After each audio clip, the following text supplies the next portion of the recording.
Welcome back to another Prestige Liquids live stream. I hope you're all doing well and say thank you for coming in and joining me here on this chat so far. And already we've got Luna Aaron has been waiting patiently in there. So thanks, Luna. Great to see you in here.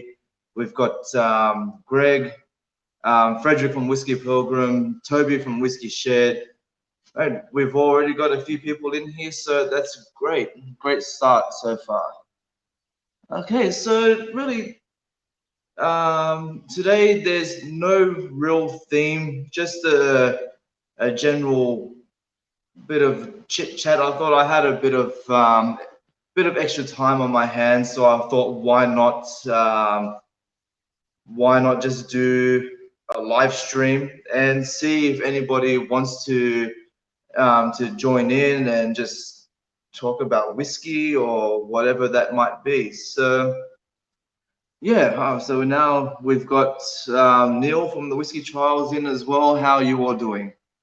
Um, yeah, so as uh, Luna has had mentioned earlier in the chat, and also Toby just now as well.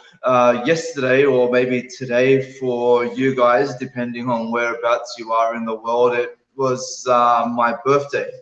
So for all you Scots out there, yes, my name is Andrew, and I'm born on St. Andrew's Day. That was not that it was actually a 100% coincidence and nothing really planned, but.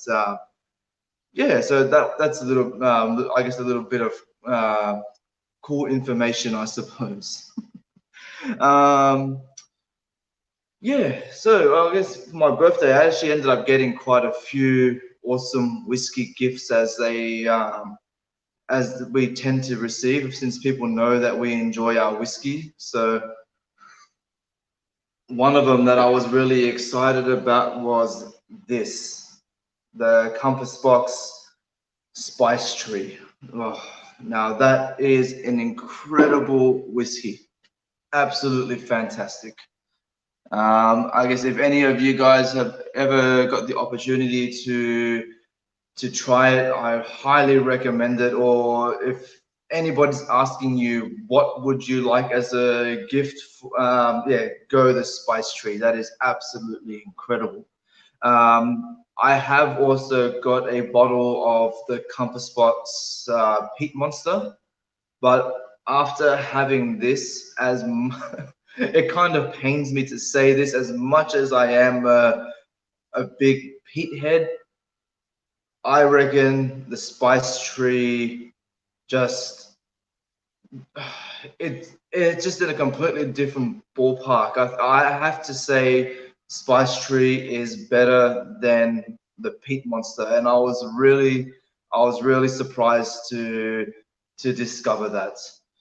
A few more people in the chat. Okay, we've got Matthias from Ear Whiskey. We've got, I'll say, Chris from The Last Drop has joined us in as well. Wow, man, we've got the whole whiskey team going in there at the moment. Guys, if any of you are wanting to, please feel free. There's the link in the description. Come in and join me on the chat.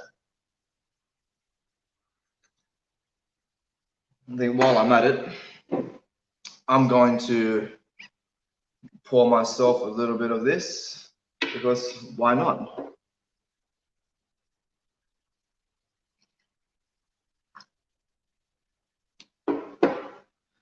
Okay, so Luna's asking, have I tried the hedonism? No, unfortunately not yet. Uh, I was actually really surprised to have received even, say, the Spice Tree as a gift, because unfortunately, I'm sure, I don't know what the prices are like around the rest of the world, but I know in Australia, as everything else is, Compass Box is quite expensive. So when I opened up the parcel and I found that inside the box, I think I almost had a little heart attack. I was very surprised to find that there. So yeah, that was a very big surprise.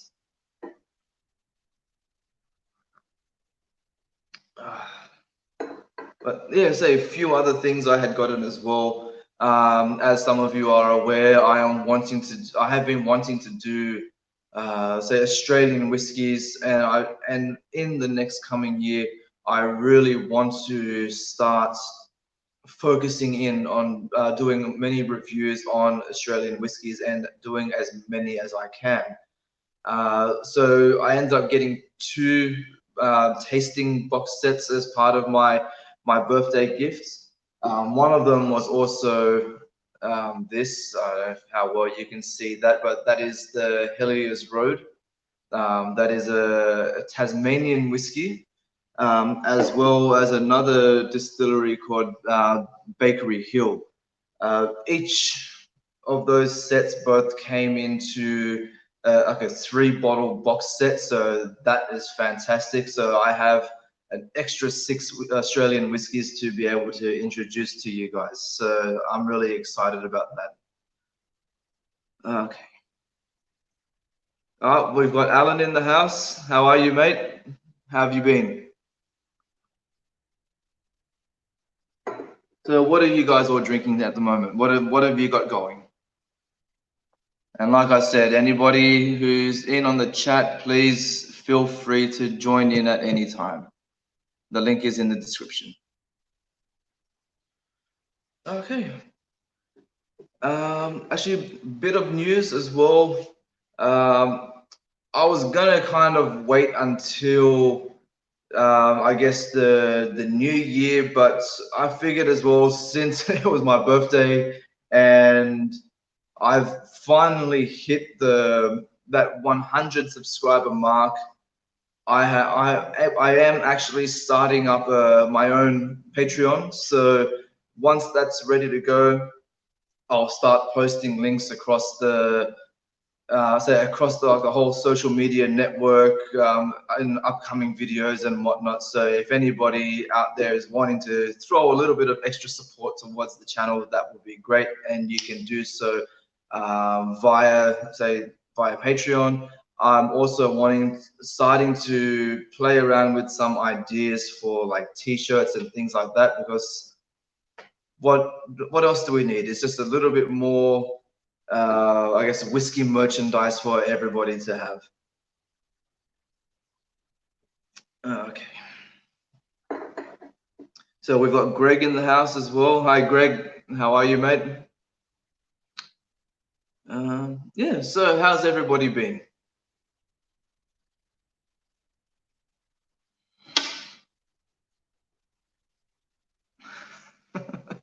Luna is saying now the Chianti is a good winter wine. If ever I think of Chianti, all I can ever think about is Silence of the Lambs. Okay. Sorry, guys, I'm kind of a bit distracted with this at the moment. Still trying to figure out how things work and all that kind of thing. So just bear with me.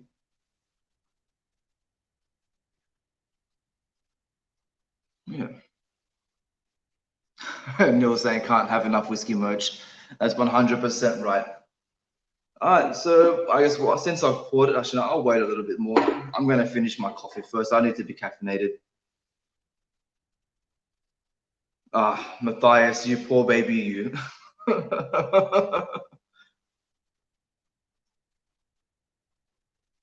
right, that's it. Coffee done. All right. So as mentioned, I have just poured myself a glass of the Compass Box Spice Tree. And that is incredible stuff.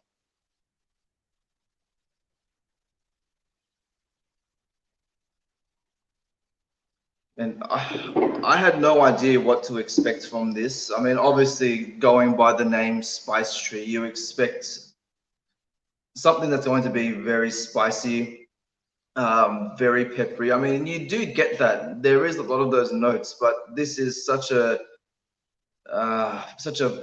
perfectly like well-rounded whiskey. It is absolutely perfect.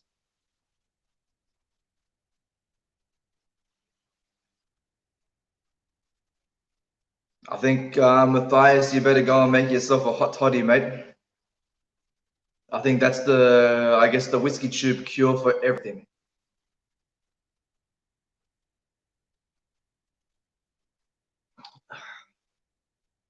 Oh, wow, that's sensational.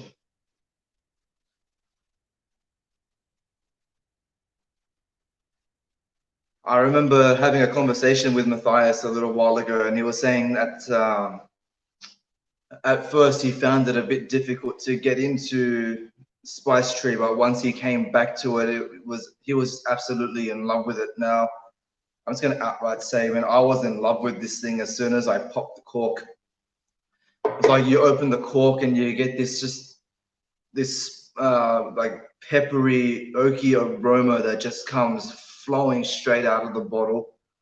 And when you, as I say, as you're nosing it in the glass, all these notes that just come through, this probably has to be one of the most well-balanced whiskies I've ever had.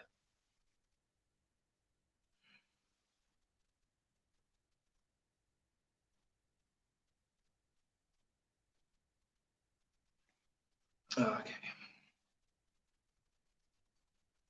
Yeah, so again, guys, anybody, feel free, please jump in, come and save me.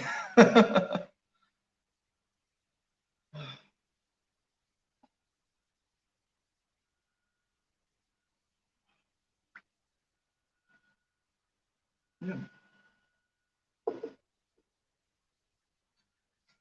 Actually, recently as well, I'm happy to say I actually have gotten some new whiskey samples as well from some Australian distilleries. One of them is actually from it is actually from an Australian independent bottler. So I can't wait to start doing those. I have actually finished recording all my Starward videos. So once the last video of that goes up, which should come up during the week, I will definitely start reviewing more of these whiskies. Looks like we've got Chris from the last drop. He's waiting in line, so let's bring him in. Hello. Hello. It's the last drop. The last drop. Can you see me? You've come to take over the channel, have you? And to save my ass. Yeah, why not? Yeah. Why not? Awesome. Here's a red wine. Ah, what have you got? A nice Chianti. Fantastic. Have you got some fava beans with that as well? Some fava beans and an H's liver as well. Something like that. Oh, it looks like we've got Toby waiting as well. Tobster. Ah, here we go. Tobster. Hiya. Hello. How are you? I'm good, thanks. You guys were all starting to feel sorry enough for me to start joining in, eh? Yeah. Not at all. How have you all been going? Yeah, good, bud. You? Yeah, not too bad. Man, not too bad. Do you have a proper good birthday? Or apart from whiskey, did you have a good one? Mate, I've been enjoying the whiskies that I've received so far.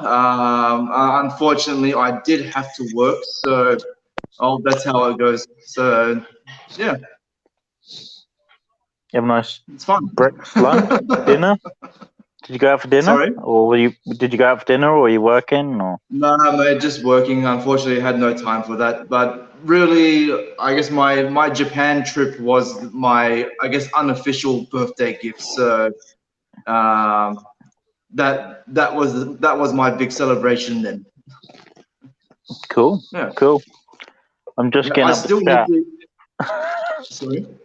I'm just getting up the chat, so it's like that's why I'm over there. Like. We've got Zach Andrews that has joined in. Hey mate, how are you?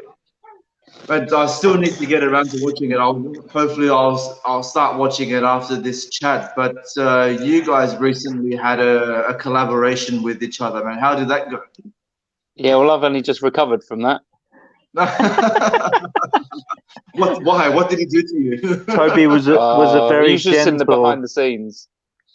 That'd be Toby my- He was a very gentle whiskey companion. Was he now? It's like, I'll pour yours if you pour mine type situation, was it? Yeah. Yeah, something like that. We were well lubed up. Yeah. Losing those social inhibitions. Yep.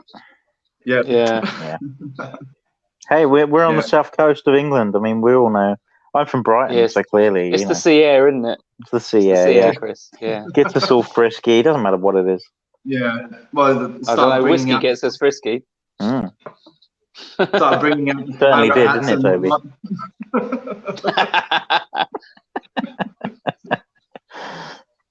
Oh dear. Avast, mateys. But yeah, good. That Yeah. was a really good collab, wasn't it? I mean, that Glen It was good Scotia fun. is fantastic stuff. Really, Yeah. really good. Victoriana Yeah. came out on top, I Ta- think. Although you tastes like like the single cast, toffee. didn't you?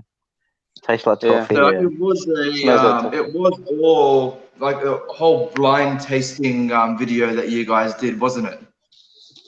Yeah, so we didn't know what any of them were until we had basically done both videos. So that we was knew quite a double interesting. cast. We could pick that out Alright. of all four or But- 5 of them. And obviously we only had 6 to choose from, so we knew what they could be.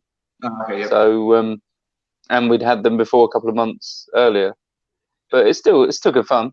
Still bit of a laugh. I think Yeah. Chris was on the money on most of them. I'm sure he'd been tasting them beforehand. I didn't know. Didn't have a clue. Yeah. Pure guesswork.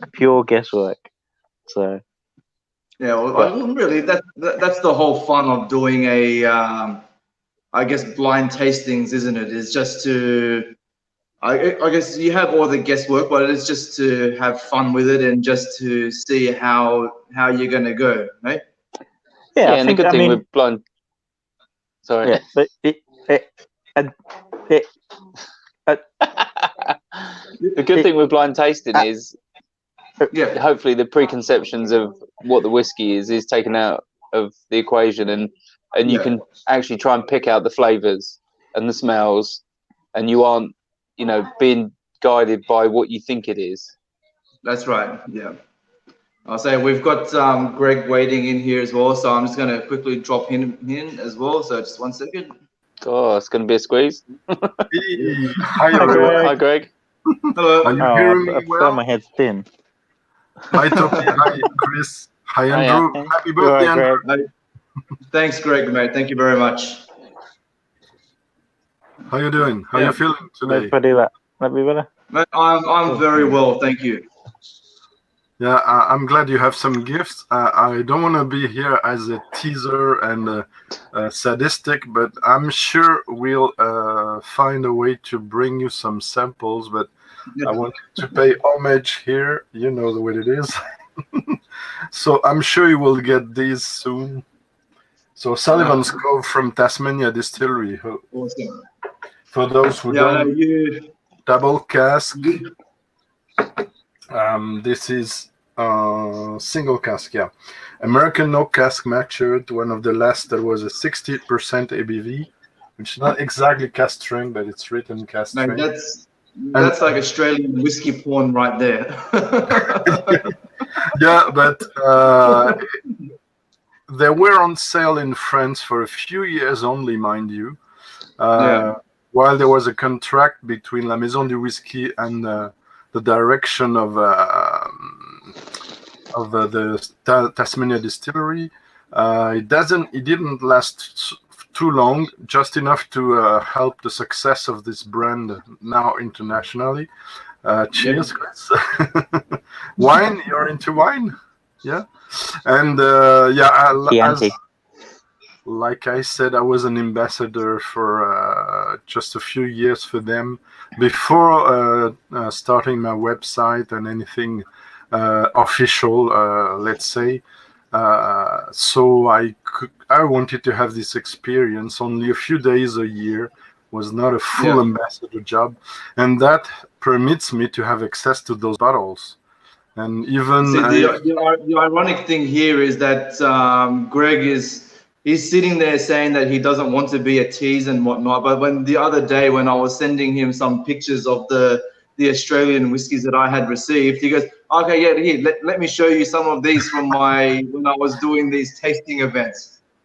And he just throws in all these photos of all these hard to find Sullivan's Cove, all these Japanese whiskeys, and he says he doesn't want to be mean. Yeah, but like I said, we will find a way. I don't want to be indiscreet here. We're in public, but there's a way. You told me you can have samples, so I will give you samples with a great pleasure within your family, etc.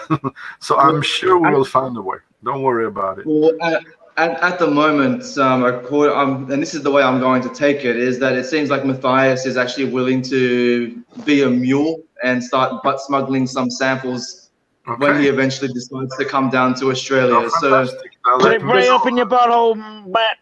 Way up in your butthole. Sorry. Get it way up in your butthole. I think Chris has just got experience. Yeah. Did nobody got that reference? Somebody must have got that reference in the chat. No, Andrew, you must have got that. Avoid those kind of things. I'll be happy. You got that right, Matt? Andrew, you got that right? Yeah, Dave. All you've got to do is just make sure that when you pour the samples, just make sure that you put them in a nice narrow bottle, okay? Put it way up there, Morty. I don't have the same reference as Chris, I'm afraid. Yeah, I haven't watched your. I just saw a few minutes and I was interrupted, but I will. That sounds very amazing what you did together, Toby and Chris. I will look at the two. Or the video or something else. Yeah, there are 2 episodes, right? Oh, the video. Yeah, it was. Yeah, so I want to see that. I think it's great fun. There's some trend now coming in with the black or blue glasses, and there were some crazy sales during the Black Friday. That black glass. I mean, what was the point in that? I don't. No, well, everybody wanted I one. don't know what's the best between black or blue glass for blind tasting. I had both in different occasions. I think the black one allows no. The black one allows no light through at all, whereas the blue one does. Oh, really? Yeah. Well, I don't use that honestly. So. But the blue one, Chris was trying to cheat with my blue glasses. You can see a difference in shade, but you can't really see the actual color of the liquid. Yeah, you can see if it's a darker liquid or a lighter liquid. Yeah. Definitely, So if you knew one was darker than the other. I mean, it was only the one I done it. Glasses are just starting to get a bit too fancy now. I think people should just start like maybe duct taping the glass and then that's it. Or maybe blindfolding yourself. Yeah. Imagine that on camera. Well, I see Luna is here. Is very active. We have to say on the chat, Luna, and she's having now a Glen Scotia Vintage 2000. Must be nice, this one. Cheers. Yeah. Is that the one you got from the show, Luna? Is that the bourbon cask one? Well, yeah, No you met toffee, I together at Inter Whiskey. How was Inter Whiskey, Chris? Oh, that was great fun. Really good fun. You met the dog. And we met the dog. And you finally got to meet Luna I've met the as dog well. before, but yeah, I met Doc. Rolf was there again. I love Rolf. He's the guy. He's the man. He had a really bad acid, like heartburn all weekend, or like the week like leading up. He had like doctor's medication, Gaviscon, Rennies, everything. And the only thing that solved it was whiskey. But It normally makes mine worse. I have a whiskey and it's gone. I have whiskey gone. Water. So whiskey is the cure for everything. Yeah. It's the cause and problem to all life problems. For sir, but you know, Andrew, I have Sullivan's Cove, but I don't have Bakery Hill. You have Bakery Hill. I never tried. I do. Now I have Bakery Hill. So each one has something the other hasn't tried yet. So that makes a difference. So when you were doing being the Sullivan's Cove representative, were you in Australia at all, Greg, or was that all in France? Oh my God, it was only in France. I was supposed to be invited at some point to Australia, and honestly, It didn't work. It's a bit a delicate question to talk in public. I know why, but I can't tell here. But we had very good relationships between Patrick Maguire, which is one of the 3 owners, because there are 3 owners, but only one of them is part of the whiskey making. It's Patrick. So yeah, I met him. For those who don't know, because there are some things I wanted to keep private with Andrew about this Australian experience, and it's too long to explain, but shortly, I met Bill Lark, who was the founder of Australian Whiskey, said to be the founder, who's running Lark Distillery, one of the first. You haven't tried it yet? No, you probably would, yeah. And also I met guys from Helios Road, and they were also distributing indirectly by La Maison de Whisky Lime Burners and the Net Distillery, who had the blended malt, if I remember well at the time. But there weren't any Bakery Hill in France. Well, they were always on sale in UK. So yeah, it's a bit strange. And now, for a reason I don't know why, probably too much success for Sullivan's Cove, they're not distributed anymore in France, and they're not on Whiskey Live. There's only 2 OC distilleries now with Starward in whiskey shows in France. So yeah, it's difficult. I don't know if in UK festivals you can find many OC distilleries, guys, Toby and Chris. When you do shows, did you see others than Starward? Maybe Helios Road? No, don't think so. Chris, no. I think really the only one that seems to be coming through at the moment is Starward. I think even internationally now, I think Starward seems to be making a little bit of a splash on the scene. So I guess for our industry, that's good, but it would be great to start seeing other distilleries coming through as well. Sure, I hope so. We must have choice. I remember seeing Helios Road for sale in Dublin Airport. Ooh, but okay. I don't think I've seen it anywhere else. Well, okay. Now you've seen it here. So cheers and happy birthday with something else. So I'm going to open this and let's see how it goes.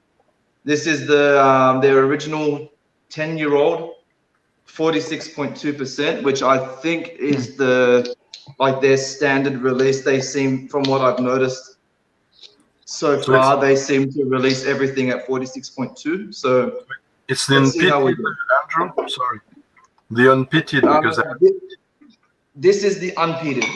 Okay. Oh, nobody wants that. I'm pretty sure the one I saw at the airport. Get Pete down here sometime. Yeah, I do also have the peated version. Okay. There were three 250 milliliter bottles that I received in this gift set, and I'll say one of them was obviously this one, the 10-year-old. The other is a Pinot Noir finish, and also the peated cask. So okay, good. Yeah. So you have an array of styles in their production. Yeah. Oh, it looks like Toby's dropped out at the moment, so maybe he might join back in later on. We hope so. And yeah, Luna says it's very hard to get any OC whiskies in Germany.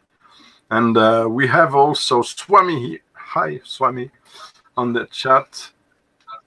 Oh, he's working. Yeah, Malted in Montreal's here. Wow. Yeah, a lot of people will come for you, my friend. Yeah. We've got a new face in the crowd. This is thanks. I wish I had brought my Glencairn with me. It's a bit hard to nose this at the moment, but it's. Well, your tumblers are not very good for the. No, unfortunately, I should grab another glass and pour it. You know what? I'll be back. I'm just going to grab another glass and I'm going to pour it into that. So you guys. Yeah. It's good because I'm gonna ask Chris. The chat is yours. I'm gonna ask Chris about a bit more, please, about the show the show and the masterclass we've done, please tell us what you want about the German show where you were. What's your highlights? The class with the highlights. Oh dear. Well, anything you want to say, just in a few minutes. A couple of new expressions. The Talisker 15 was nice. That was my second dram. That sort of stood out a bit. It was very nice. Very, very nice. And the new Aaron 18 was good as well. Oh, good.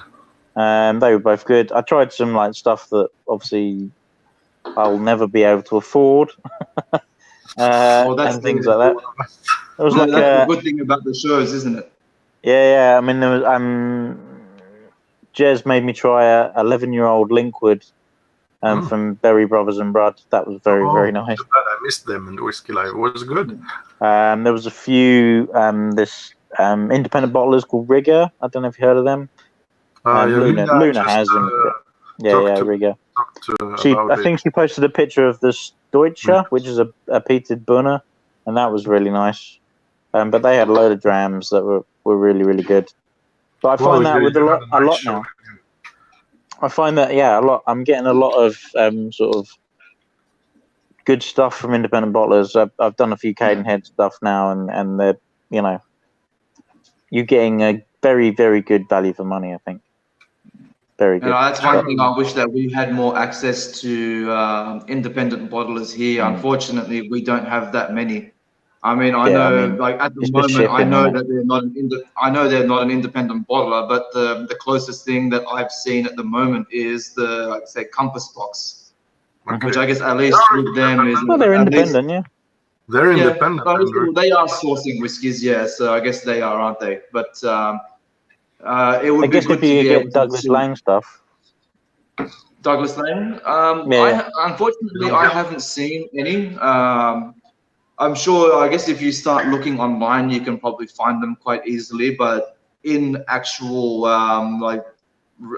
liquor retailers, it's hard to find. And Gordon MacPhail, Andrew? There's mine, Greg. Yeah, it's not the same, you know that? Sign and cast strength. Bottled it myself at Whiskey Life Paris 2009. 54.6. I wish I could send you this. There's no teleporting system here. Too bad. Yeah. Maybe one day. I hope so. Actually, I think was it you, Greg, that just mentioned Gordon and MacPhail. I know through one of our retailers, yes, you can get it, but some of them are ridiculously expensive. When I remember, I think was it last year or even earlier this year, I was looking at the website at the things that I would like to have on my shelf one day when I eventually win the lottery. And I think one of them, I can't remember. I wish I could remember what it was, but I think that thing was going for at least $50,000. Australian? Yeah, Australian.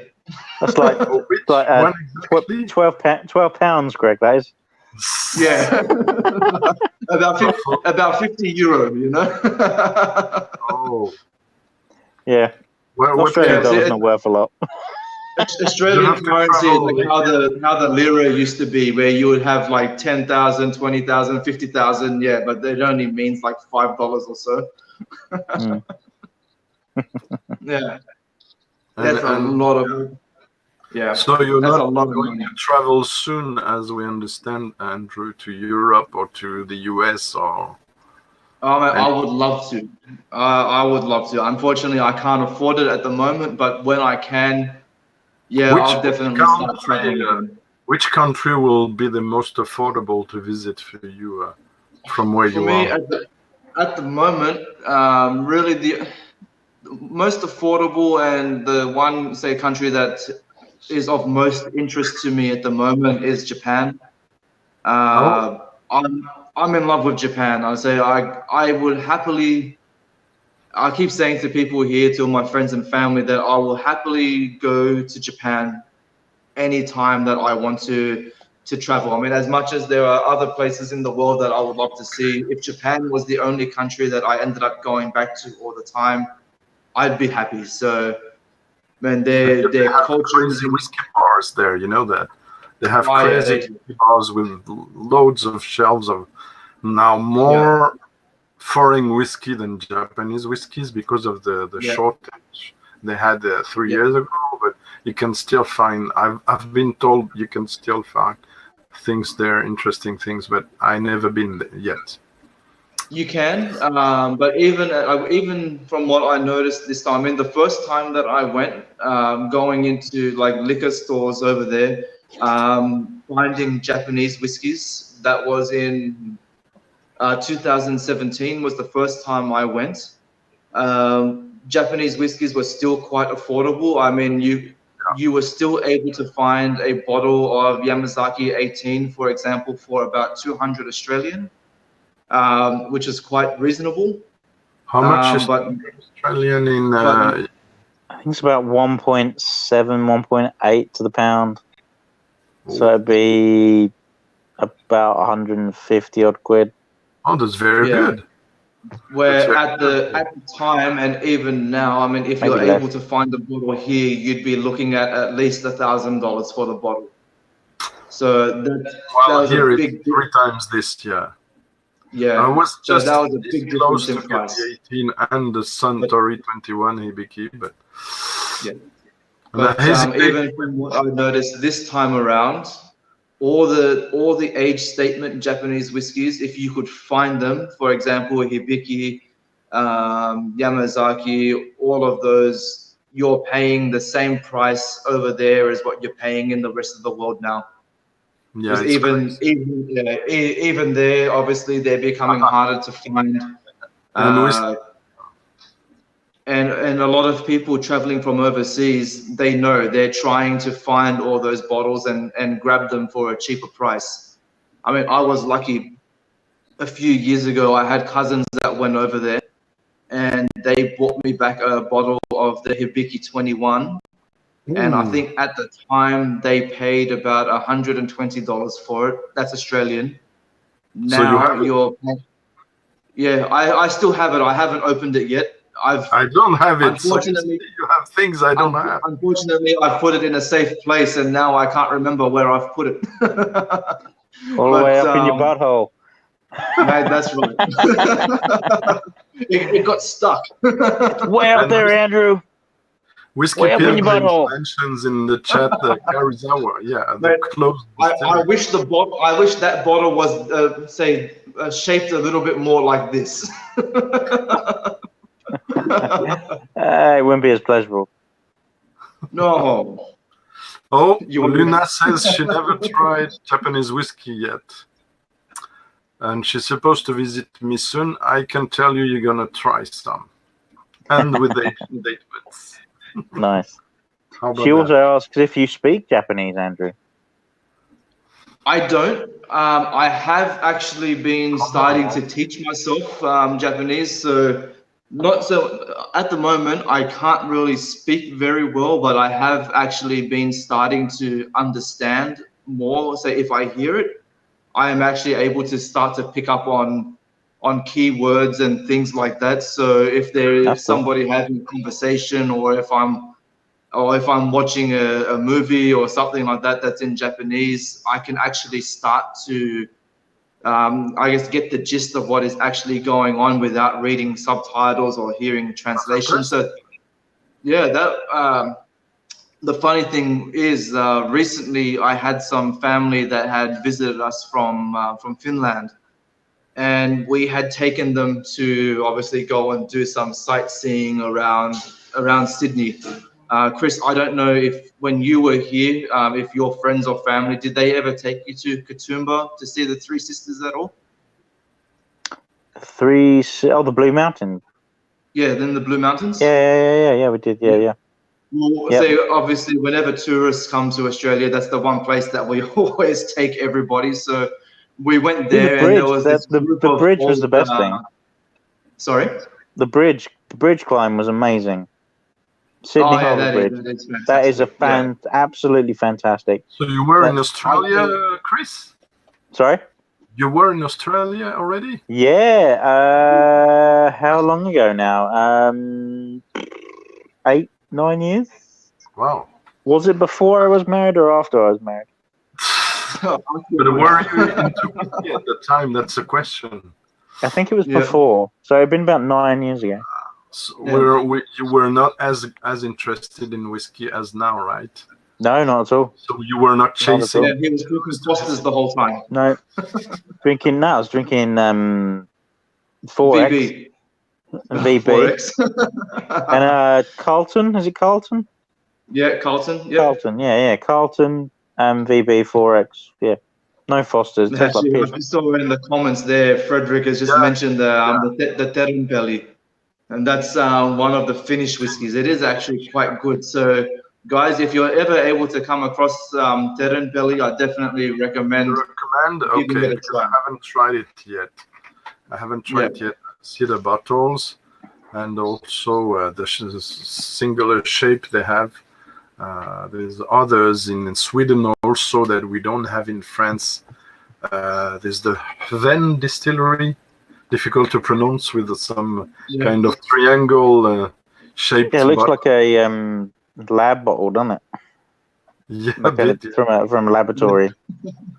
Yeah, but there are some things that looks like laboratory that very, very good, believe me. Yeah. In UK, the Elements of Islay, for instance, I'm crazy about this series.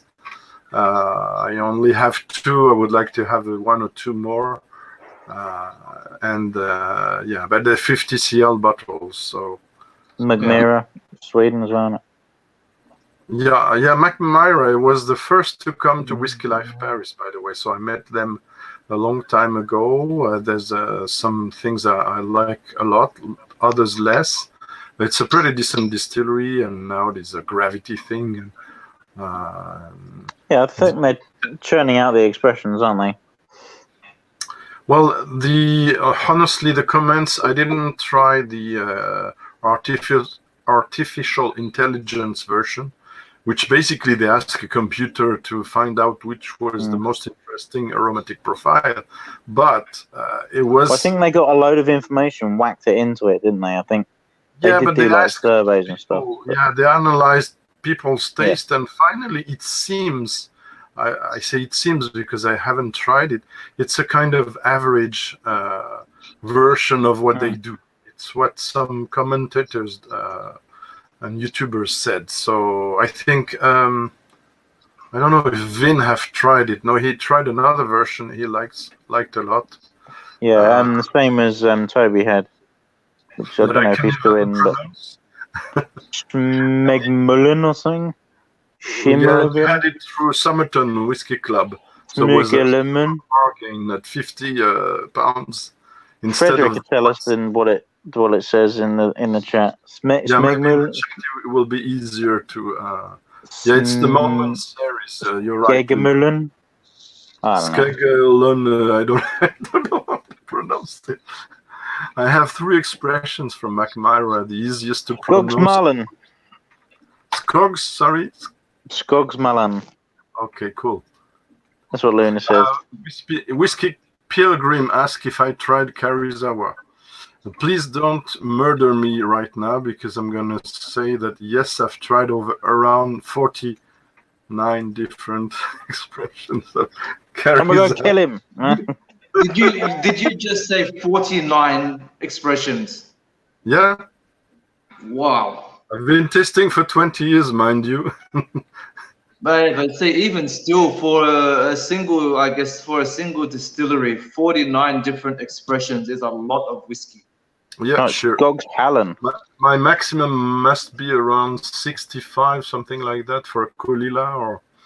But no, It was because I have very good friends, and also and we did some kind of special evening with Karizawa where. Believe me or not, there were around 19 expressions on the table. We didn't go up to the 19 because it was only cask strength, so it was very difficult for me. I would have. We stopped at 12. We eat, etc. But we do 2 sessions, and I think, Chris, what I'm hearing here is that the French just can't seem to handle their liquor. I think they needed a Brit and an Australian there to finish the job. Yeah. well, the point is to be able to assess things that have a very hard profile and cast strength and stuff. So after 6, you're done anyway, really, aren't you? No, pretty much. Yeah. It's very difficult. I think after that, Greg's palate would have been fried for the next 3 days. Oh yeah, exactly. No, I agree with you. Even if we had food all the evening, it's a no. I can say it's a painful experience because it's not my favorite way of assessing whiskey, but it was such a rare opportunity. Smell your elbow pit, and you'll be fine. Smell that elbow pit. It's a curse that someone had to bear. No, we had in France Cariza when it wasn't yet speculatively high, let's say. So there were expressions at 100 or 200 euros, while now the cheapest is at 3, 4, 5,000 euros. Yeah. And maybe the most expensive 50,000 euros. Honestly, I tried one. There was a 41 years old cast strength. It was poured in the stand like if it was nothing else. And the guy who bought the bottle, I didn't bought this bottle. I have another one, younger. And the guy who bought this bottle bought it at 240 euros in 2011. He didn't open it. He tried others. He bought others. He must have 15 expressions now. And I think he's going to sell it soon. Or did he sell it last summer? Because it fetched 25,000 euros. So with that, you can buy a car, a second-hand car. You can buy everything. And I'm going to say at the moment, Chris, Luna is giving you some tasting advice. Also, she's recommending that you smell some coffee beans instead of your armpits. That might help refresh your palate a little bit more. She doesn't know what she's talking about. It's armpits all the way. Them all, but there are more than ones, of course. There's nothing else It's like, from some elbow pit. It's armpit or nothing. But to be more serious about Karuizawa, it's one of my 10 favorite distilleries because, like Port Ellen and like Yoichi, if you take 20 or 30 expressions of them, there's none of them that's going to be, let's say, under 88 out of 100. And most of them will be between 95 and 100, something like that, out of 100. So it's a crazy rates for me. Sorry, I lost the signal 1 second. I don't know if you see me. No, you're fine. Okay. My screen is frozen. I gotta close some. Okay. So yeah, but everything is relative. You know, Serge Valentin, who's the most famous, probably whiskey writer around the world, one of the 3 or 4 has tasted over 15,000 whiskeys for almost 30 years. While me only 3,500. So everything is relative. But this guy has a lot of money. Let's say he earns well his life, and he can save money to buy samples and to travel, try a lot of things, buy some also some bottles. And it was part of the Malt Maniacs, which was one of the most important group of tasters back to, let's say, 20 years ago. So yeah, when you want to know about, for instance, it's an advice to the audience, guys. When you want to know what this kind of distillery, for instance, in Scotland does, is this an interesting expression from them, or everything is rubbish, let's say? check out Serge Valentin's website. You probably will see hundreds of versions of this distillery, while many other reviewers will only have 10 or 12 or 20 things they tried. Me, I cannot put online everything I've tasted. I have notes written, but I don't have the time or the energy to put everything online. There must be around 1,000 notes now online on my website. It's getting difficult for me to work it out, and also to have this YouTube video, and struggling to health issues doesn't help either for me to work You need more. a secretary. Yeah, I need a secretary with some confidence, not to roam around the room and taste everything. But So coming back to this Helios Road, now that I've got it in a glass that I can actually get some notes out of this. This is like, it has a very strange nose. I'm sure there's probably not many whiskeys that that will share this profile. And it's like white wine mixed with apricots and tree sap. That's, and even the texture of the palate, man, it is so thick. Mate, are you drinking a dessert wine? Sorry? You drinking a dessert wine? No, it's the sounds Cool. it's the Helios Road 10-year-old. It's bourbon cask, basically, right? Yeah. I think. If it is, let's see. I think. Luna is asking several things, and there are several comments. It's hard to answer to everyone. Yeah, who's that guy? It's Serge Valentin, who runs whiskyfun.com. Sorry to haven't mentioned it. Whiskyfun.com.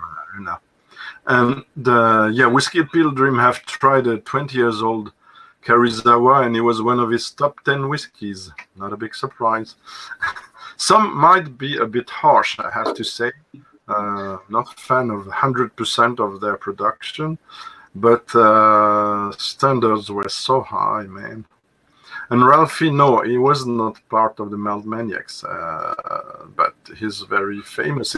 I think it's the first whiskey vlogger, video blogger, probably in history, along with maybe one or two others. But one of the most serious, one of the most reliable, I will say, coming from the books. Sorry, guys, the books existed before video blogging. It's a point that I'm struggling to make people understand. But yeah, so there were Michael Jackson, not the singer.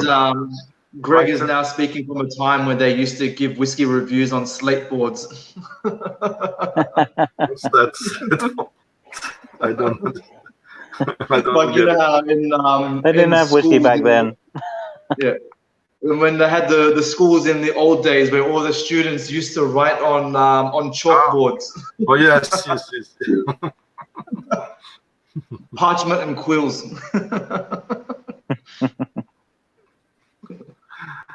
So, what's your opinion of Dave Broom? Is it Dave Broom? Oh yeah, Dave Broom, the whiskey writer. Just he released a movie in the UK. Yeah. It's not yet. It's like there's a showing like in a couple of weeks down in Brighton. I was thinking of going. Ooh, go and meet the guy. He's a very cool guy. I like this guy a lot.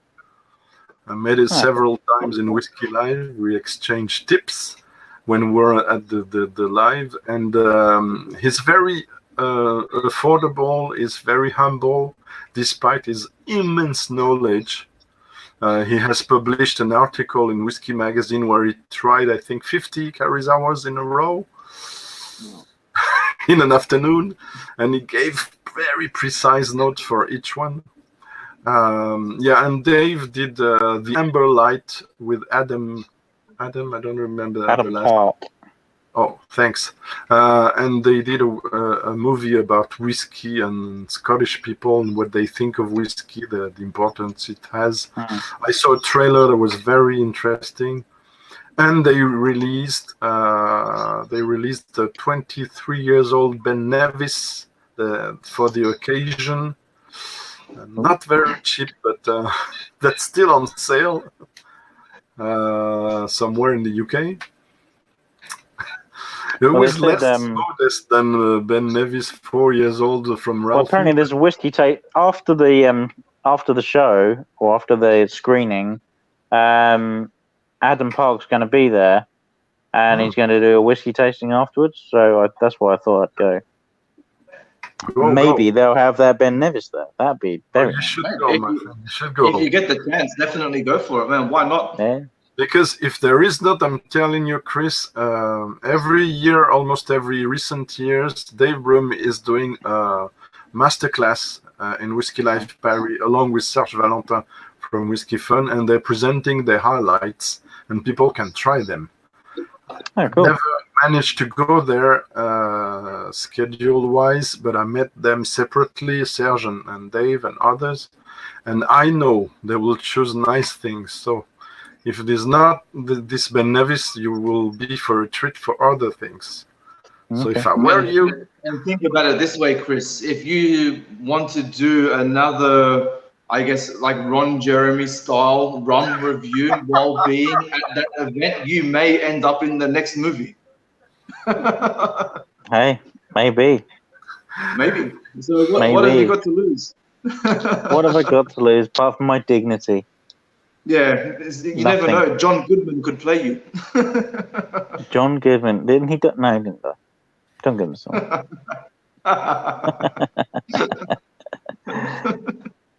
Cool. Yeah. Right, I'm gonna shoot off, guys. Thanks for having me on. Absolute pleasure. Thank you. I'll Thank you probably for still joining watch, in. but the wife should be down in a minute. So Yeah. I just had a few spare minutes, and but we're gonna watch a movie and drink the rest of this wine. So Yeah, have fun, man. cool. Catch you later, guys. Have a good one. Bye, See you everyone. later. And that's the last drop. And that's the last drop. There it is. And all that jazz. Hit the subscribe. Go and subscribe more to Andrew, everyone. Do it. Yeah. Do it now. And then there were two. Yeah, all in blue. Actually, one. And we are in blue, yes. And I'm wearing proudly the new drum drinker t-shirt I had from. The only thing I could buy without PayPal, because I had trouble with PayPal. So every other platform where you guys YouTubers sell your t-shirts, if you don't use PayPal, I can be your man. If you use it, I cannot buy anything. That's fine. At the moment, we've got Frederick Whiskey Pilgrim has decided to join us, so I'm gonna sub him in now as well. Yeah. Oh, hi, Frederick. Guys. We're talking more about Karuizawa. Hi. Yeah. Karuizawa? Actually, speaking of Karuizawa, I can't remember which one it was. I need to have a look again. But recently, I was looking into getting this this tasting sample set.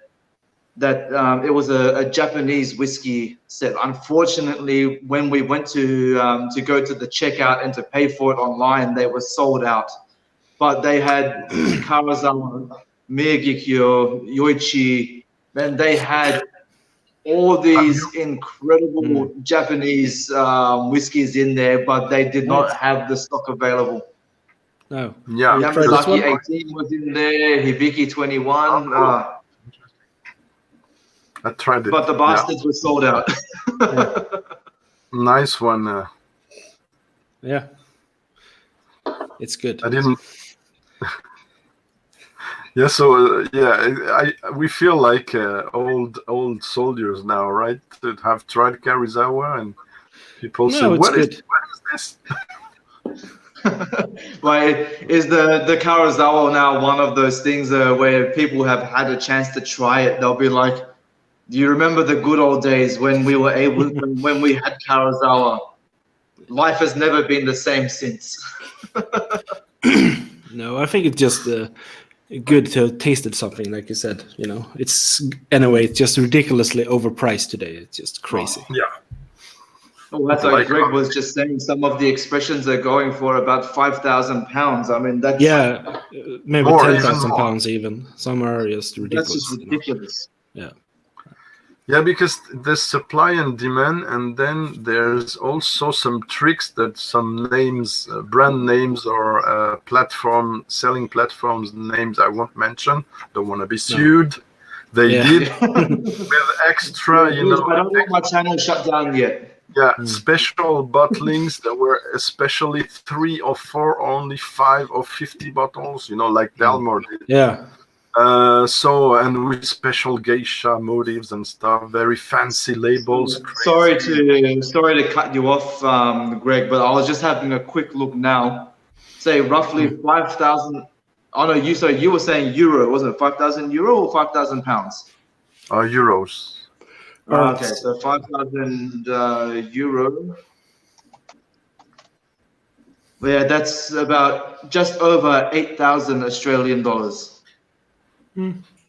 That's crazy. Like you said, for one bottle you could buy a second-hand car.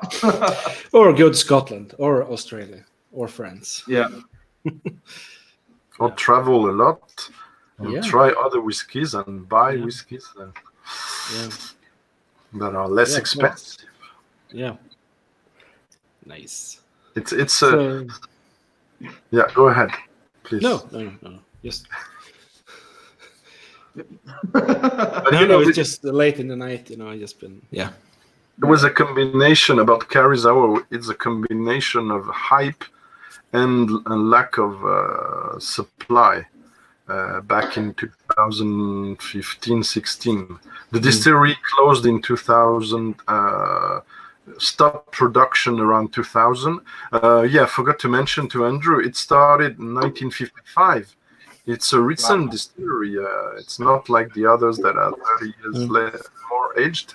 And it stopped in 2000, but the casks were bought by other people, including some good people who run other distilleries, Ichiro Akuto, to name a few, and Number One Drinks. But it was shut down, I think, definitively in 2010. 2000. Yeah.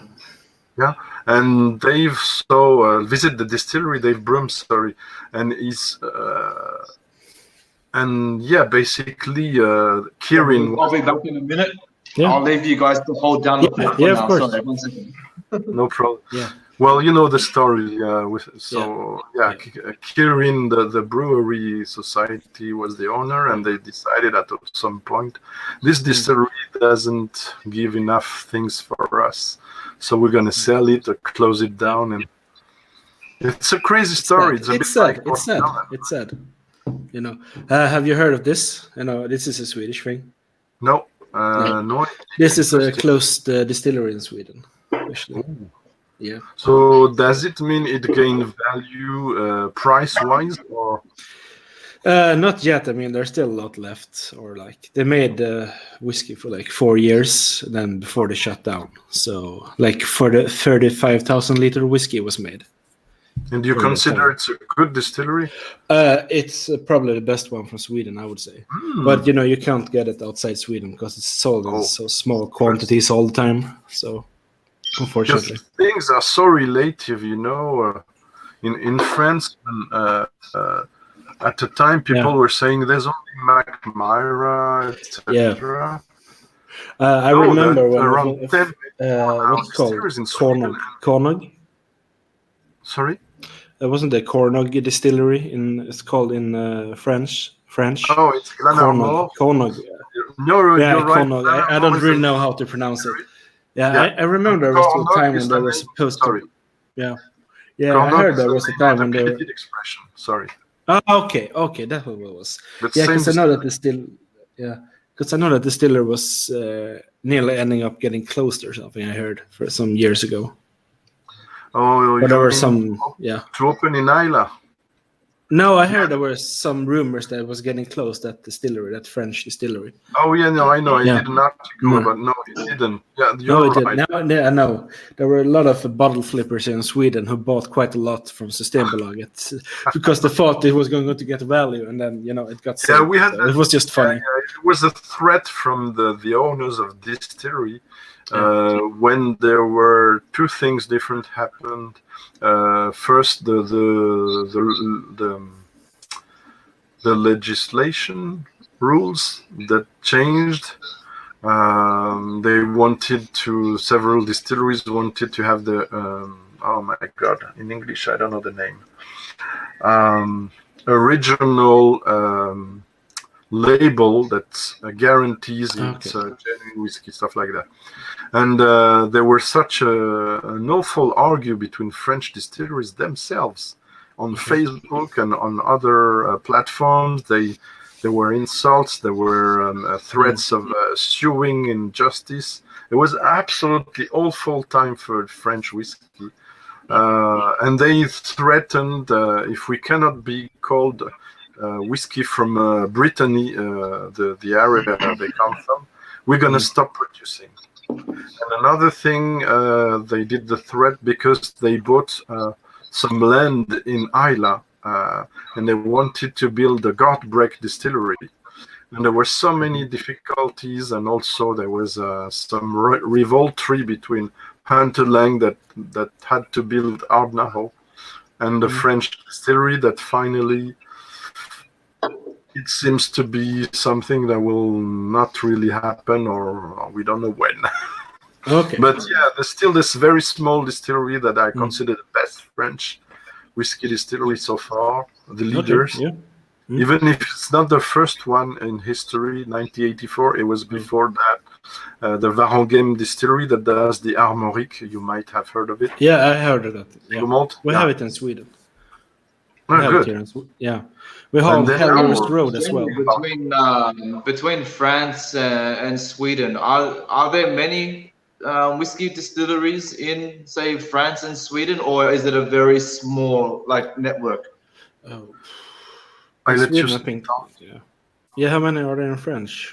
10 or 15? You have 15 now, or in Sweden? In Sweden? Oh, yeah, I think so. I mean, there are some that. Andrew, you know the thing easy to do for you if you want to have more global idea of this without spending hours on the net, or it's around £30. You buy I'm not paid by them, the Malt Whiskey Yearbook that surveys all the distilleries of the world. Sometimes they forget the biggest name for other than Scotland. I have to say it's something that's not very good. But for instance, you won't find Four Roses or Jack Daniels there. But all the wee craft distilleries from the US, Canada, Sweden, and France, cool. mostly find the names, right? We're speaking now of 42 distilleries in France that are supposed to produce whiskey, but not all of them are active. Okay. About 32 are active, and many of them do something else, in other countries, than whiskey to survive. Same here. Yeah, there are some other ones that do some other stuff as well. So, but so even over here, since I've been trying to find as many Australian distilleries as I can, it's funny, when you do a quick search online, when you look up Australian distilleries, it says, look, Australia, we have at least 120 distilleries and they wrongly advertise whiskey distilleries. Okay. So they'll say, yes, we have at least 120 Australian whiskey distilleries, and there are a lot, or even more than that. But when you actually start to research and start looking in at all these distilleries, the majority of them are gin and vodka distilleries. Yeah. Okay. Or they can but don't get me wrong, having said that, there are a lot. I mean, from the ones that I've found so far, I have found well over 50 different distilleries, especially ones that are just starting out and trying to... is that Sullivan's Kill? Yeah. Sorry. Stop being mean. Put it away. Yeah, never tried them. They're so expensive. I heard. Yeah, So- it's yeah. ridiculously overpriced, I have to say. Yeah. I saw some 15 years old now. They have it. 1,500 euros. Come on. I haven't tried it. Yeah, that's right. But for that That's pretty price, good for that money. yeah, I go for that price. If I'm very easy with money, Yeah. Yeah. I go on the net and I buy a Port Ellen. I'm sorry, guys, for the same Yeah, price.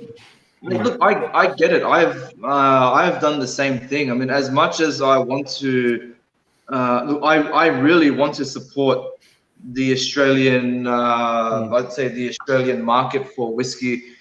But when it comes down to it, I mean, I have to look at what I am actually able to afford. And Yeah. if I'm going to compare, say, a bottle of Sullivan's Cove, for example, that may go for at least a minimum of $200 for a 50 cl bottle. Yeah. Like you said, I could buy a Koala or some other, say, Scottish or other international whiskey say for less than half the price, and I will be getting a 70 cl bottle. Yeah. Yeah, I really like your reviews, Andrew, on the Australian Thank whiskey. you. It's really nice. Yeah. Yeah, we don't have Starward, but we have Helios Road here in Sweden. Yep. I I'll be didn't know. doing a series of Helios Road sometime early in the in the new year. Nice. There's two others that I have at the moment that I need to do first. I think maybe sometime during next week I'll be posting up the last review of my Starward Yes, range, but after that there's one that I'll be doing from an independent bottler.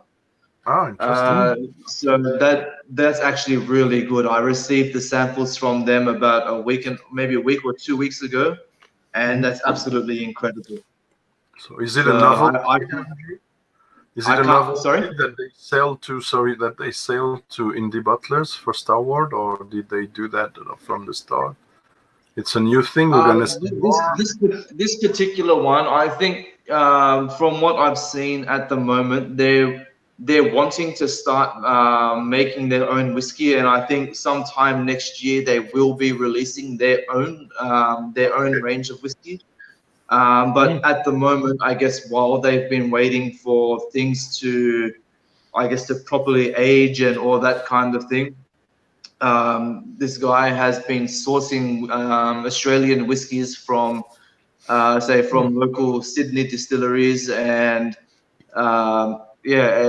bottling them in a way that he's happy with. And from what he's done so far, Okay. at least from what I've tried, is really, really good. One of them that I've actually done, I need to properly ask him. I'm making an assumption because he was saying that the cask that he has used, it is actually an Scottish whiskey barrel cask. And I do believe that it is a Lagavulin, an old Lagavulin cask. Nice. So, that whiskey tastes phenomenal. They have pit bugs, Andrew, in Australia, don't they? You have pit bugs. I think we do. To be honest, that's not something that I've actually researched, but I wouldn't be surprised if we do. I'm not really. Yeah, Helios Road have some peated expressions. They have. There are a lot of the Australian distilleries that are using that have peated whiskies, but I think they're sourcing their peat from elsewhere. Oh, okay. Yeah, they all did that. especially- Now I think some would do local peat. Yeah. Yeah. But I would love to find out Yeah. which ones are actually using local peat, because I'm very curious to see what kind of flavor profile you will get. I mean, I know from, European whiskies, especially, Scotch, if you consider Highland Park, you do get a lot of different flavor profiles from those foresty vegetal notes that what you would get from a coastal peat. Yeah. So I'm very interested to see like if you would get a lot of like eucalyptus notes and things like that from an Australian fruit. Okay, eucalyptus. Sorry. Obviously we have yeah. different. Obviously we have different trees here to what Yeah, they yeah, have of in course. Europe. I was just thinking of koalas. I'm very curious to find out what we would have. Yeah, I think McMara does some smoky with I think it's like uniberry bushes. I think it is. Yeah, they use the Yeah, I have it home. It's Is it svensk rök? Yeah, svensk rök. Yeah, I'm trying. Yeah, no, that's okay. There's Those actually, letters is only we use them, so I understand. There's the mini actually a distilleries- few distilleries that I've come across that actually this may sound absolutely horrible, but they reckon the taste is really good. They actually use sheep manure to Is that Icelandic or Norwegian? Flocky? to smoke the barley. Like Flocky. Yeah. Yeah, I tried it. The Flocky. It's not so bad, but I only regret to have written it before I tasted it because it influenced my mind. It's one of those things that sounds horrible. I mean, you think, why the hell would you want to have? Why would you want to have sheep shit anywhere near your barley? But no, if it works, why not? Yeah. Andrew Lunas got interesting questions about the rules about whiskey in Australia. Maybe you can tell. Look, at the moment, I don't have too much. I will admit, at the moment, I don't have too much information regarding that.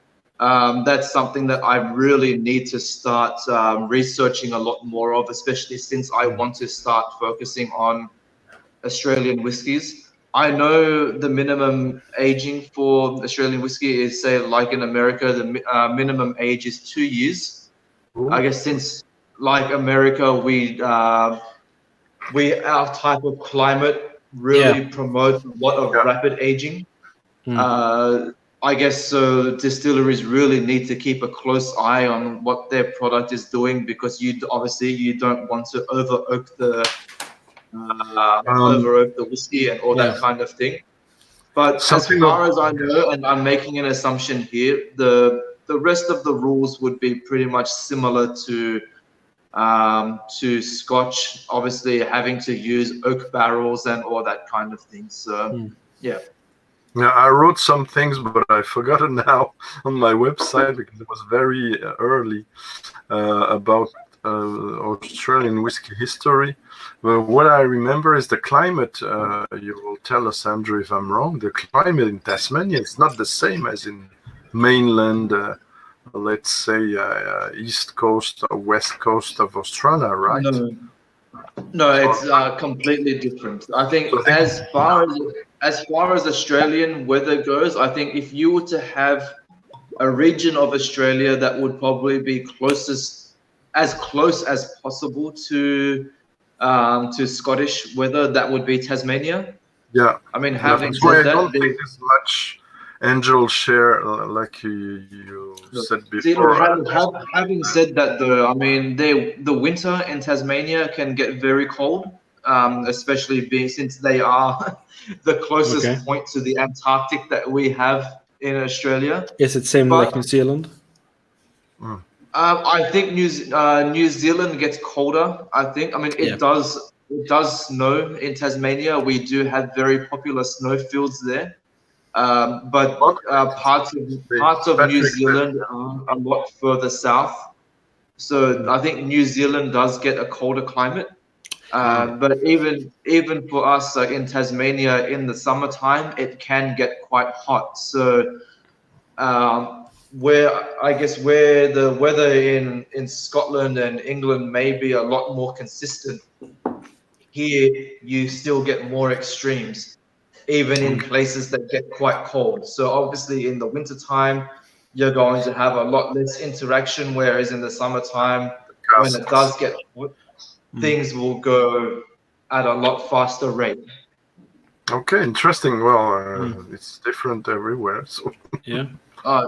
That's and then even from once you start from the mainland. I mean, I'm in New South Wales, Sydney, so we're kind of like at a more balanced climate there where we do get very hot, but we also get cold. Further up north you go, you get more of a tropical climate, which would, I guess, would be a lot more similar to Kavalan and all those kind of distilleries and a lot of the like Indian distilleries. So Okay. in terms of versatility, I guess, of what we can do is there's a lot of versatility that the whiskey makers here can play around with. Yeah. Nice. How are the French rules with whiskey making, Greg? Oh, Are they the the same like in French- Scotland? Oh Yeah. my god. You mean Oh. the rules? Are they like? of Can you compare them to like Scottish rules, or they are different? the rules or the weather? No, the rules. The rules of Ah, whiskey okay, making. okay. The weather is I guess, Well, Mediterranean. the rules. The problem is that they have two areas that bear legal legislation, but not all the distilleries from those two areas conform to these rules. So it's almost doesn't have a lot of sense. For Brittany, there's only 3 or 4 out of I don't know 7, 8 now. And for Alsace, which is the east region, which is colder, there might be 2 or 3 out of maybe 5. And the other regions doesn't have rules. And to be precise, the Britannic rules are closer to the Scottish ones with the 40% ABV, 3 years old, 7,000 liters maximum for the cask, etc. So it's closer to the Scottish legislation. The argue about Glenarmor / Cornog was they wanted the regulations to bear no chill filtering, no caramel added. Oh, okay. Oh, The that's others good. didn't want. For instance, Oh, okay. Wranghem, which I like also, they have a lot of whiskeys in supermarket, and for some references, they still want to be able to chill filter and maybe put some caramel in it. So yeah, there was a big dispute and very bad thing. Other than that, to be quick, for the other distilleries, the problem is not the regulations, and now it's my opinion, it's not a fact. It's for me is that many new distilleries and even some old, they want to stand out from the whiskey market, world whiskey market, by being more French. Okay. And for them, that means they must age right from the start in wine barrels, red or white or sweet wine, and nothing else, and no bourbon, no sherry. So for me, the problem is if they do not tame their wine influence, all you get is a winey spirit that might be close to whiskey. But my point is, where is the distillate? I don't know what the distillate often tastes like because it's overpowered by the wine. And for me, it's a real big deal. And, as much as I like well done wine finishes or second maturation, I really struggle with complete maturation in red wine, for instance. It's a personal point of view. I don't say I'm right, but I really struggle with that, and I'm always afraid when a new distillery, even outside of France, starts to produce and say, okay, our whiskey is matured in red wine, and yeah. So that was also the big deal with Starward. Okay. But while I'm saying that, the interesting point is it's local wine in Australia, Shiraz and stuff. So they can argue they have their take on it on those grape varieties that come from France, for many of them. They can argue we do things differently. But when it gets too sweet, like the 2 I've tried in Whiskey Life Paris, they were nice, but for me they were less interesting than the Solera or probably those ones that are highly recommended, but I haven't tried yet. The Cask Strength whiskey exchange version, probably very good. I'll be back in a minute. Yeah, he has it. He's gonna review it soon. I know. So except those, yeah, for me the wine influence is huge. Okay, So yeah. I think what's interesting with Mackmyra is that they really relocated their wine influences, if I may say, with that berry stuff. Skogsalon. No, way before that, because I've tasted them. Cloud, is it the blueberry or cloudberry? Yeah, blueberry or... thing. It's very local. So they managed to do things. It doesn't work all the time, but they managed to find a special approach, and that for me is interesting. Yeah, of course. The one I showed you before, this one, Bergslagens. It's an independent bottler. They bought up the remaining ones from a close distillery in Sweden, and one of their releases they do. No, it's a Swedish one. No. I said like the New Zealand's. And forgot the name of the company did with the old stock. Willowbank, or what's it called? No, Willowbank was the. Yeah, but you see what I mean. Sorry, guys. Yeah. But the Bergslagens one, they did one that was matured in the Swedish Christmas soda casks. Apparently, that was sold out immediately, so I never got a chance to get a bottle. It's supposed to be really good. Yeah. Okay. Yeah. But would you say like some? Oh, sorry, Andrew. Would you say like some? I read they say Mackmyra is not the best distillery. You should try Smogan. You should try other ones. Smogan is very different from Mackmyra. More raw. But they do only single casks, so it's very quick. Yeah, I have one Smogan. It's okay. I mean, they are very strong on the palate because, as you said, it's a single cask. They can be quite heavily peated as well. So if you don't like heavily peated whiskeys, Smogan is not going to be something for you.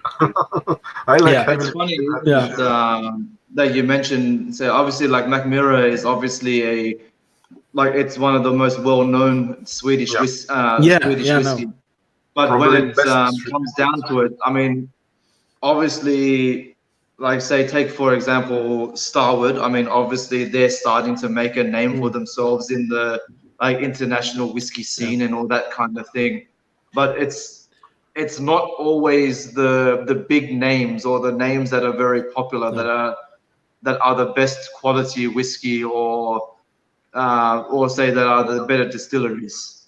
There's always those ones that just stay in the background that just are constantly producing like the best quality and just absolutely fantastic whiskey. Probably. Yeah, of course. I know. But Star Wars beneficiated. Sorry, but the name of the Star Wars thing.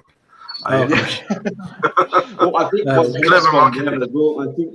from what I remember reading recently as well, I think Starward also had a bit of a cash injection from Diageo. So I think that's also that has also helped, I guess, get their name out in the international market. So it's fantastic. It's fantastic for them. Yeah. Mackmyra did some with Motorhead and now Scorpions as well. Collaborations with the brands, So that's, I guess that's one way to do it. You like same kind of music as me, as I see. Me? Probably, yeah. Yeah, I like metal. That's good. Oh, we all do. Metal is the best. Norwegian metal. Yeah. Norwegian. Oh, you mean black metal? Oh, no. Yeah. I mean, Black Death. Yeah. Atmosphere. Yeah, I mean, if you're gonna go Australia, you should go Parkway Drive. I think they're Australian, aren't they? Yeah. They are. Or there's another band that is starting to make their name. I don't know if you've heard of metal, but they are. Is it Savage Garden? Sorry. Savage Garden. Savage Garden. do you know what the most underground those guys are hardcore metal. Okay. One of the most underground metal band that has special things on their head, way more scary than Ghost for me, and with more extreme music, it's called Portal. And the guy I from thought you were going to say Pantera- AC/DC. well, I said underground. Okay. So yeah, But they you do guys some should look crazy- there's this band, Australian band called Neobliviscaris. Oh yeah, very you good. should They're definitely. very good. They Interesting. are incredible. They're mixing Um, different so- instruments in a progressive Yeah. way. Well, I'm gonna do I think some. Yeah. the main singer, I think he's the violinist as well. So it's really good. Violinist. Yeah, That's cool. yeah, they do violin. When it comes to I'm- French, Gojira. Oh, I love Gojira. Ah, They are Yeah, really good. Gojira. We have Blue I House. think, what's the name of the song? I think black metal. is it We have Ego. Sirius or Where the Whales Roam? Yeah. Sorry. Which one? I think is it Where the Whales Roam? I think is it called, or is it Sirius? Oh, Flying Whales. Oh, Flying Whales. That's it. Yeah, that's From Mars to Yeah. Sirius was the album. yeah. I have And a I think playlist was on it my- L'Enfant Sauvage? I think was another great album. Yeah. Oh, cool. You know that? You like that? Which one? Oh, I love Gojira. Ah, fantastic. Magma. Was it Magma? I guess if you want the Swedish Opeth, Opeth. Opeth. Yeah, but there are Bit some other bands. I disappointing. mean, you have In Flames. They're old. oh yeah, albums, In not Flames, yeah. Not their new ones, but their old ones. They're really Yeah, good. look, I've been lucky, I guess, for what I've heard at the moment. I start with In Flames. I started Yeah. off listening to, I guess, more of the newer stuff. I guess from I can't remember what the name of the album is called, but the main song from that was The Sounds of the Playground Fading. Oh, can that must help be the new ones. I haven't listened to any Yeah, of the it's new one of ones. the more recent ones, but that album is actually really good. But Okay. again, for people who have been following them for a long time, you know how it is. People always Yeah. say the golden Yeah, I era know. was always the Yeah, best. but they did It's quite the same good with bands change. like Nightwish. I mean, you've always got those hardcore fans of Yeah. Taria. Dark But Throne. now that Floor Jansen is in the band, I mean, that's another powerhouse altogether.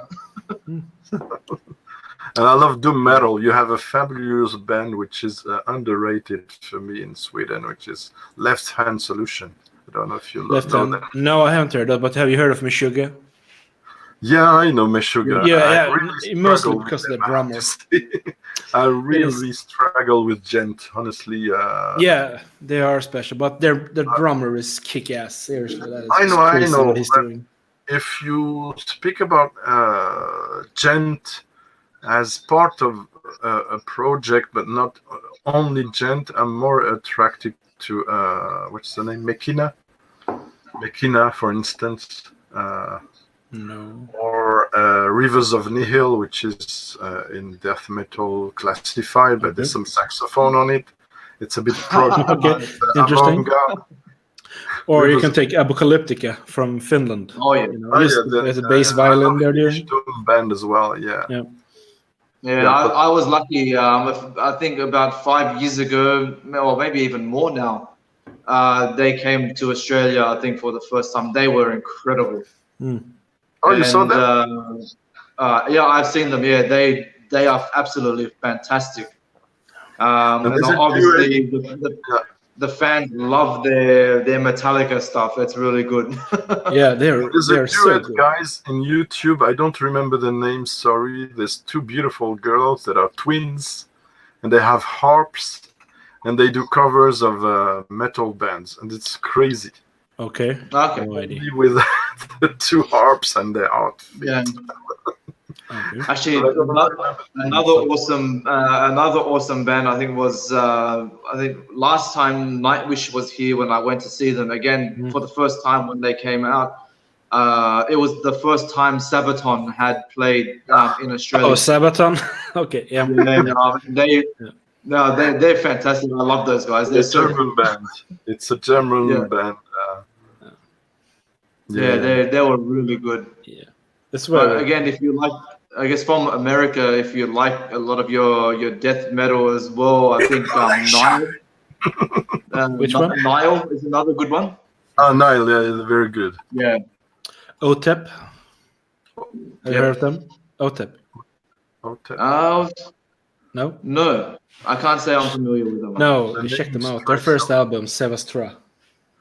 Okay. Yeah. Well, we need to speak with Whiskey Yeah, Pilgrim of more course. about music. yeah, of course. So what are you guys drinking now? Sorry? But What are you drinking I just right now? Cream I is just finished having a glass of that, the Suntory Very Old. Nice. How is it? Unfortunately, it's not the best Japanese whiskey, but it's the only one that I had here available with me at the moment. So, yeah. I'm drinking But this I think one. now I'm on water now. I'm drinking Springbank. Oh, which one? 12-year-old, the 56.3%. I don't know which year it is. It's a few years ago. I think I have it here. 2017 could be. I can see Oh. here if it says anything. I think 2018. It says. Oh no, I don't have it, but I tried it. It's very good. Yeah. Did you try the one that from this year? No, I haven't. I'm gonna see if I can get some bottles this year when I go to Copenhagen. Oh, we lost him. We lost Greg. Greg's gone. Okay. What happened? Yep, he's gone. I don't Okay. know what happened. He must have dropped out somehow. Yeah, let's do this instead. That's fine. Yeah. let's do it. So no, that I really want to be able to get myself a bottle of Springbank. I think whatever Yeah. expressions they have here is quite expensive, unfortunately. Yeah, fortunately. Yeah, they are quite expensive for some reason. Yeah, I don't know what happened. Sorry, guys. There we go. That's fine. That's all good. How is the chat, guys? Because it's very Yeah, active. that's fine. At the moment, Paul and Luna are having a chat about Glen Scotia and coffee, old school metal such as Anthrax and Megadeth and Metallica. So yeah, it's all going good. Yeah, I like old school metal, but I ordered a record. I'm gonna do a video especially about music soon. I ordered an old school band. I think is it Danish or is it American? I forgot. Denial of God. I don't know if Whiskey Pilgrim. No, I knows. need. It's old school black metal, but it has some thrash influence in it, even some heavy. And they do some crazy solos, guitar solos, that a lot of tremolos. It's almost at times like balalaika. It's crazy, but it's super melodic. I love it. It's funny though. Sometimes if I'm ever in the mood, like feeling like I want to go on a quest, you can't go wrong with Amon Amarth. Oh, Which one? yeah, that's nice band as well. Or Bolt Thrower. Yeah. Most Which groovy, band, Andrew? Bolt Which Thrower. one? Groovy band. Amon Amarth. I have which one? New drum Amon drinkers Amarth? there. Amon Amarth. It's hard to spell. Oh, okay. Okay. No, There's not new terrible. drum drinker on board. Oh, for a charity event dressed as Father Christmas. Amazing. Very good. Mate, if you can, quickly join in on the chat. We all need to see you in your we in your want to Santa see your Claus outfit. outfit, that's for sure. And the pictures. Come on, Anthony, join us in. Come on, hurry up. If you like, guys, after the when I can, not necessarily tonight, I will send you musical links, and please do the same on Twitter if you can. Okay. Right, Yeah. so we will exchange musical links for Oh, maybe definitely. because there's some audience here that probably doesn't like metal. Is it possible? I listen to a lot of other things, guys. It's my turn to be it's my turn to be the arrogant host. We have the microphones and they will listen to what we have to say. Okay. Yeah, and it's your birthday, so you can do everything you want. Cheers, that's man. right. Empty glass needs to be filled. Let's go some Spice Tree 2009. Oh, Strength. what's that? What is that? 2009. Oh no, I cock wasn't broke. going to have any more, but since you're bringing that out, I'll pour myself just a little bit of Spice Tree and join you. Okay, I don't have a compass box ready, but I have this one. Shit. So, I meant to pour a little bit, but I poured have too you much. tried this one, Greg? Have you tried this one? Oh yeah, fantastic. And as much Andrew? as I was saying earlier on about Andrew, wine have you quest, tried this this one is very good. Which one's that one? It's the Deanston, Bordeaux red wine. Deanston. No, unfortunately, I Everything- haven't. Sorry, everything I've tried this year from Dinston at the French show were absolutely terrific. I wanted to buy me the 1997 Palo Cortado finish, but too expensive. yeah. Almost I sold think out. I tried that one actually. I think I tried it actually. Beautiful, creamy stuff. Yeah. It's very addictive, Good. desserty whiskey. Then the 2008 organic Oloroso cask. Okay. Ooh la la la la. Wait, I'm just gonna get one thing here. Just wait. Yeah, the cork broke, Andrew, while I was pouring me that cask strength. It's from 2009, so yeah, no big deal. I have others. I will replace it after that. So Have you is tried this that one? Is that particular bottling that you have there, Greg, the one where they actually put the staves inside the barrel? Yeah, but then they were forbidden, so they reissued it. It's a reissue of 2009, but this is special Whiskey Life Paris bottling. But other than that, yeah, they stopped doing that, and they changed the top of the heads. Sorry, they changed the heads so they could go over the SWA thing. Yeah, see that's the one that I have at the moment. Yeah, I think it's got the American oak. It's got the American oak barrel body with the French oak heads. yeah, that's it. Yeah. And I have the cast shrink version, which I prefer to the reduced to 46. But sure, please tell us about your Dinston 23. Oh, This yeah. one? Oh my God, what is this? I haven't opened it yet. It's a distillery exclusive. Let's see here. There we Oh, go. that's why. I haven't You went opened there? it yet, but it's So gonna be you open next year. visited it? Yeah, I've been there 2 times Wow, now. fantastic. What a color. So Yeah, I take there you go. it's Oloroso Mature, 23 years old. Yeah, it's cask strange as well. So And how much, if I may ask you? did you I were pay?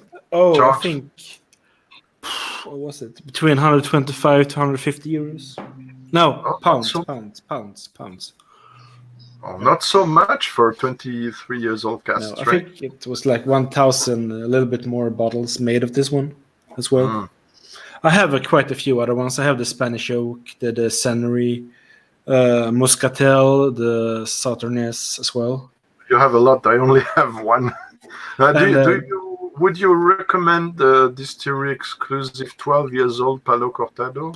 I have not tried that one yet. Ah, okay. Unfortunately, Because I I haven't tried that saw one. it in some shelves on videos. Yeah. And The one I would really recommend is if you can get it. I know they're going to do a new limited edition batch on it. The Sennery batch 2, I think it's going to come out next year. Yeah. I heard It's of so it. good. Okay, thanks for the tip. Yeah. The first one is really good, but it's not going to be like the batch 2 because it's going to be different because they can't replicate it due to the casks they used for it. Yeah. So again, cheers for your birthday, Andrew. With the skål street. and happy birthday. And skål, yeah. Grattis födelsedagen. Kippis. Good to have you there, mate. Thanks, guys. Thank you very much. Our pleasure. But, Nice. That's so woody. is there a lot of difference between the cast strength Spice Tree and the standard release? It's a Or tough is it question. more of just a higher ABV profile? I have the impression, but that can be only psychological, that it's another batch. Ah, okay. Yeah. And the regular, it is, obviously, but it is better for me than the regular Spice Tree. That's a bit too oaky and spicy for me. And it's short. This one is less short because of the ABV. But I wondered if the recipe was different. Again, it's basically Kleinlich, Tininik, and Deluen in there. So 2 Highlanders and 1 Speyside. So I still have not tried any Kleinlich yet. Like, would you say that the profile of this is very similar to, I would say, a standard Kleinlich release, or is it completely different? It's more oaky. It's Okay. oaky, and I have managed. It's maybe a bit pretentious to find some keywords. I'm not the first one to do that about Clynelish. For me, Clynelish, and I noticed it was on the label of the official bottle. It's the Wildcat. So it's something that is typically Highlandish. This is the wild herbs, something that's spicy, ginger and stuff, and pepper and mustard. For me, even white mustard. And when you find something that's not the 40 years old, that's a bit sanitized, very good, but still sanitized. I mean, single cask or small batches that are not specially heavily sherried or with another treatment, to say refill sherry or refill bourbon, you will have those spice, you will have those wild herbs, you have some, even in English, I don't know the name. Well, some botanicals, and for me, you will have some wax on the background as well. Then with age, you have more noble wax notes. You can have some more fruits. The citrus might come through, shine through more. Citrus, lemon notes, lemon meringue notes, even with 70s. 30 years old Clynelish, you get a beautiful meringue notes that's very close to Brora, which is the sister distillery. They're going far with this. Yes, man, this is absolutely incredible. I think I'm gonna outright say that at the moment, that when I eventually come to do my I guess my top whiskies of 2019, this is definitely going to feature. Because there's so much more investing in Compass Box than the Spice Tree. Sorry to say that, John. Look, the only other Compass Box that I've got is the Peat Monster, and I love that. But at the end of the day, it doesn't taste all that much different to a Lefroy. Well, because there's some Lefroy in it, probably. Yeah. Lefroy, where this. Have you tried the Oak Cross? Which one?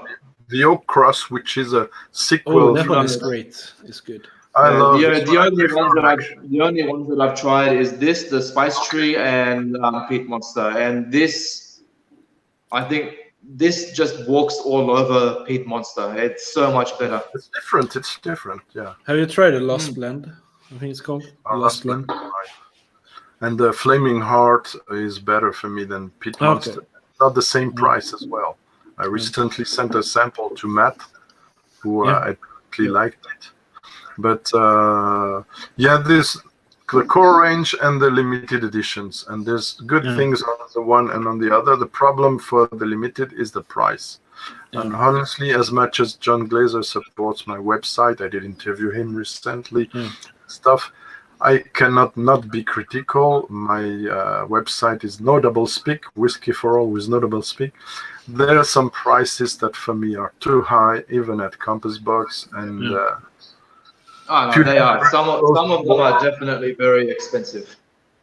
Yeah, it's a trend even in the bottlers now. They have understood that for high-end stuff and more than 80-year-old content, they have to up the game price-wise.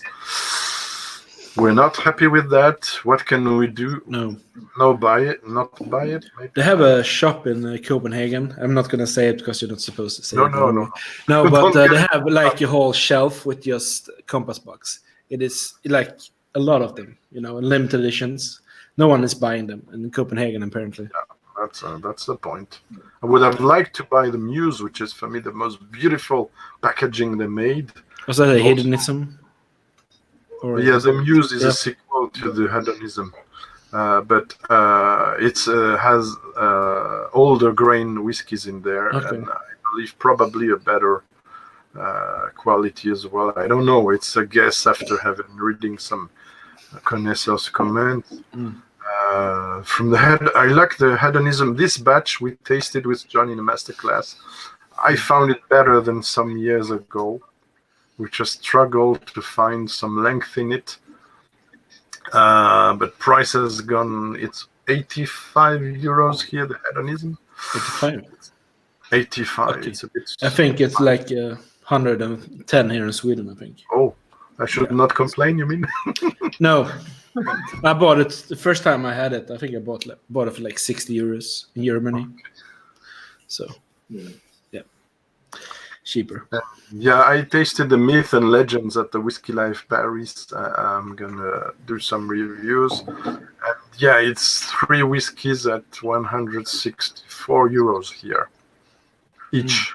So I went to more than that at several occasions in my 20 years of buying whiskeys, but not so much. And when I did it, it was for Port Ellen stuff.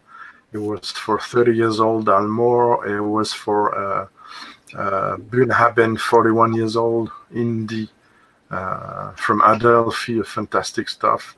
Beating hands down the 40 years old official with 1 less at the price. That means 200 instead of 2005. So you ask for eucalyptus, Andrew, if you want eucalyptus and cedar, but 100% of this and not much of malt, buy the Bunhaven 40 years old official. And then you will cry at so much wood you have in there. Okay. It's too much. Way too much for me. At least the batches I've tried. Only one batch. So I might be wrong about that. That's the one thing that I was surprised like with this. I mean, obviously this is a very oaky, very woody whiskey. You can find more than that, more oaky than that. Yeah, but in other, that's what I was going to say. In other whiskeys, usually if it's over oaked or there's too much wood, that's all you can get from it, and it takes away from the whole experience of the rest of the whiskey. Where this one is so perfectly balanced with all the other flavor profiles that come through. It is absolutely incredible. Well, then after I haven't tried this year's batch, honestly, so I can't tell. It has so much variations. Even at John, he has to take account of the cask he can buy this year, contrary to the previous year. It's not necessarily the same. So yeah, there can be variations, and then after sorry, Greg, I've just been asked by Anthony to ask you guys a question. Yeah. So it's coming up to Christmas time, and if Santa Claus had given you a spending amount of £150 or less, what would be the one whiskey that you would want that you have not tried yet? Good that question. I haven't tried or that I would like to have. One that you haven't tried and that you would like to have. Well, tough question, Anthony. Haven't tried. Yeah. I'll say probably.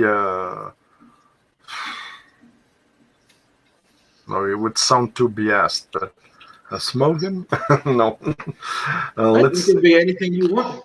Let's say something that has not a relationship with our host and guests.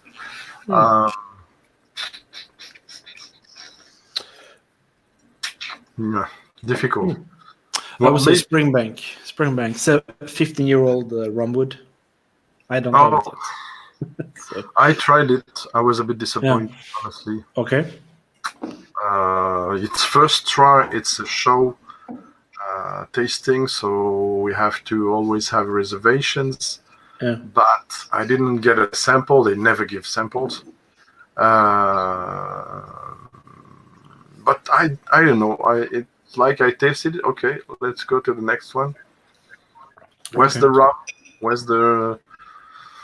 I prefer to really answer you. I prefer the regular 15. That's very classic. Yeah. Frankly, I appreciate it. Save your money for the regular 15. Yeah.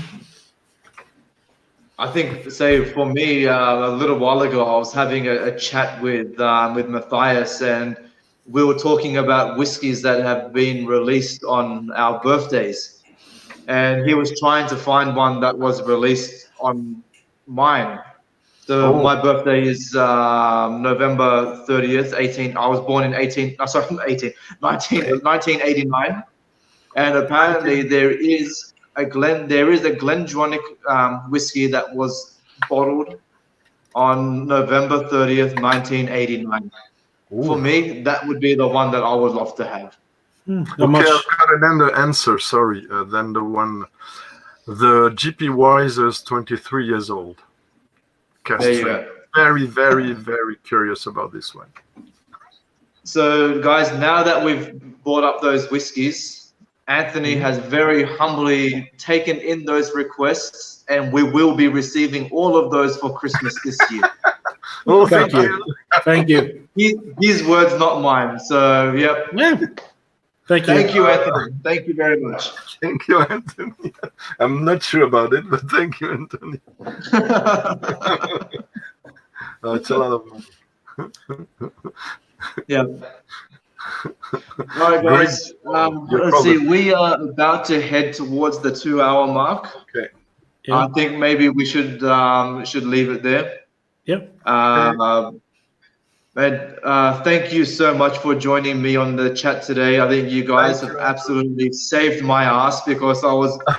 That was fun to do. Sorry for your birthday, my I think friend. at the start of the chat, I didn't really have any plan, and this was starting to go nowhere until Chris joined in, and then Greg, and then Frederick. So thank you so much. And Toby as well. Toby. Thank you so much for helping the chat go for as long as it has. So yeah, guys, as some of you are aware, if you are watching this on the replay, don't forget to, we had Chris in earlier, so please do not forget to go and subscribe to Chris at the last drop. We've got Frederick here, the Whiskey Pilgrim, and Greg from Gregoire's Whiskey Guide.